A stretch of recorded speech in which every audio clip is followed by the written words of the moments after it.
নাম তার আবির। আবির সব সময় নিজেকে সবার চেয়ে আলাদা এবং আধুনিক ভাবত। একদিন সে শহর থেকে দূরে এক অচেনা পাহাড়ি জঙ্গলে ঘুরতে যায়। বনের গভীরে গিয়ে সে হঠাৎ পথ হারিয়ে সম্পূর্ণ একা হয়ে পড়ে। হাঁটতে হাঁটতে সে এক প্রাচীন আদিবাসী গোত্রের সীমানায় পৌঁছে যায়। সেখানকার মানুষরা তাকে এক অদ্ভুত ও জাদুকরী পোশাক উপহার দেয়। পোশাকটি পরা মাত্রই আবিরের চারপাশের চেনা পৃথিবীটা বদলে যেতে শুরু করে। সে নিজের আধুনিক চশমা আর জ্যাকেটের সাথে বুনো পোশাকের এক অদ্ভুত মিশ্রণ তৈরি করে। বনের পশু পাখিরা তার এই নতুন রূপ দেখে তাকে তাদের রক্ষাকর্তা মনে করে। কিন্তু আবির জানতো না, এই বনের গভীরে একটি প্রাচীন রহস্য লুকিয়ে আছে। সেই রহস্যের খোঁজেই শুরু হয় আবিরের জীবনে সবচেয়ে বড় রোমাঞ্চকর অভিযান।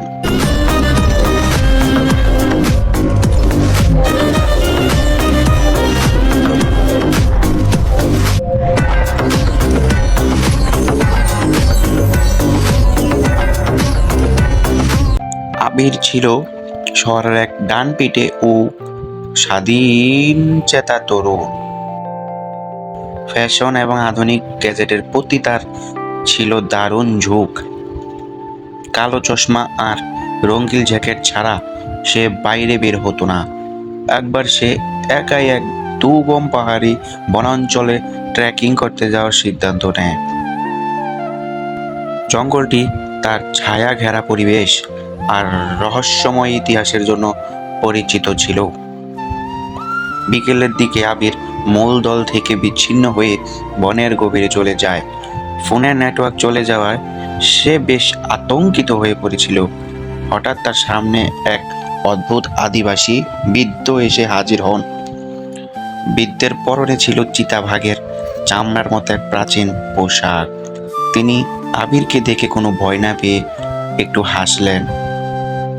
বৃদ্ধ আবিরকে একটি জাদুকরী বুনো পোশাক এবং একটি রহস্যময় সোনার পাত্র উপহার দিলেন। আবির কৌতূহলবশত তার আধুনিক জ্যাকেটের নিচেই সেই বুনো পোশাকটি পরে নিল। চোখে তার চিরচেনা সেই কালো রোদ চশমাটি তখনও শোভা পাচ্ছিল। এই অদ্ভুত পোশাক পরার পর আবিরের মনে এক অদ্ভুত শক্তির সঞ্চার হলো। সে বুঝতে পারল সে এখন বনের পশুদের ভাষা বুঝতে পারছে। একটি কাঠবিড়ালি তাকে এসে জানালো বনের পবিত্র ঝর্ণাটি শুকিয়ে যাচ্ছে। এক দুষ্ট জাদুকর ঝর্ণার মুখে পাথর চাপা দিয়ে জল আটকে রেখেছে। পানি না পেয়ে বনের নিরীহ পশু পাখিরা তৃষ্ণায় ছটফট করছে। আবির সিদ্ধান্ত নিল সে এই জঙ্গল এবং তার প্রাণীদের রক্ষা করবে। সে তার হাতের সোনার পাত্রটি নিয়ে জাদুকরের পাহাড়ের দিকে রওনা হলো। পথে তাকে নানা রকম প্রাকৃতিক বাধার সম্মুখীন হতে হয়েছিল, কিন্তু তার অদ্ভুত পোশাক তাকে বনের পশুর গতি আর শক্তি দিয়েছিল। সে খুব দ্রুত দুর্গম পাহাড়ের চূড়ায় পৌঁছে গেল। সেখানে সে বিশাল এক কালো পাথর দেখতে পেল যা পানির উৎস বন্ধ করে রেখেছে। পাথরটির সামনে এক ভয়ানক কালো মায়াবী পাহাড় দিচ্ছিল। আবির ভয় না পেয়ে তার বুদ্ধিমত্তা ব্যবহারের কথা ভাবল। সে তার চোখের চশমা দিয়ে সূর্যের আলো প্রতিফলিত করে পাহারাদারের চোখে ফেলল। তীব্র আলোয় পাহারাদারটি অন্ধের মতো এদিক ওদিক ছুটতে লাগলো। এই সুযোগে আবির তার জাদুকরী পাথরটি দিয়ে পাথরে আঘাত করলো। বিকট শব্দে পাথরটি ভেঙে দুই টুকরো হয়ে গেল। মুহূর্তের মধ্যে স্ফটিকের মতো পরিষ্কার পানি চারদিকে ছড়িয়ে পড়ল। বনের পশু পাখিরা খুশিতে চিৎকার করে চারদিক মুখরিত করে তুলল। ঝর্ণার পানি আবার আগের মতো তীব্র গতিতে নিচে নেমে চলল। পুরো জঙ্গল আবার সবুজ আর সতেজ রূপ ফিরে পেল। আদিবাসী গোত্রের মানুষরা আবিরকে তাদের আসল নায়ক হিসেবে বরণ করে নিল। তারা আবিরকে চিরকাল তাদের সাথে থেকে যাওয়ার অনুরোধ করলো। কিন্তু আবির জানতো তার আসল জায়গা তার নিজের পরিবার এবং শহর। সে সবাইকে বিদায় জানিয়ে শহরের দিকে ফেরার পথ ধরল। আদিবাসীরা তাকে জঙ্গল থেকে বের হওয়ার নিরাপদ পথ দেখিয়ে দিল।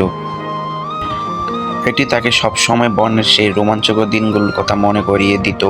সে এখন আর শুধু নিজের ফ্যাশন নিয়ে ব্যস্ত থাকে না, প্রকৃতির প্রতি তার মনে এক গভীর ভালোবাসা ও শ্রদ্ধাবোধ তৈরি হয়েছে।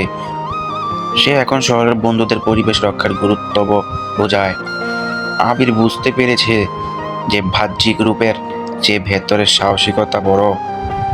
মানুষ তাকে দেখে এখনো অদ্ভুত ফ্যাশনের ছেলে বলে হাসাহাসি করে, কিন্তু আবির সে হাসিকে পরোয়া না করে নিজের মনেই হাসে, কারণ সে জানে এই পোশাকের আড়ালের গল্পটা কত স্পেশাল ছিল।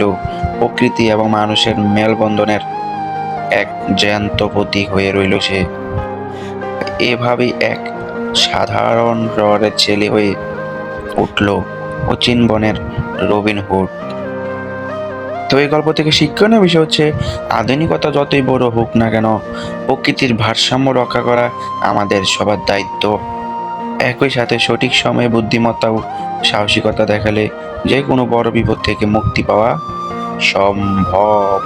তো হ্যালো বন্ধুরা, তো গল্পটা কেমন লেগেছে? আশা করি ভালো লেগেছে। তো ভালো লাগলে অবশ্যই লাইক করে দিবেন, চ্যানেলে নতুন হলে সাবস্ক্রাইব করে দিবেন। তো আজকের জন্য এতটুকুই, বাই।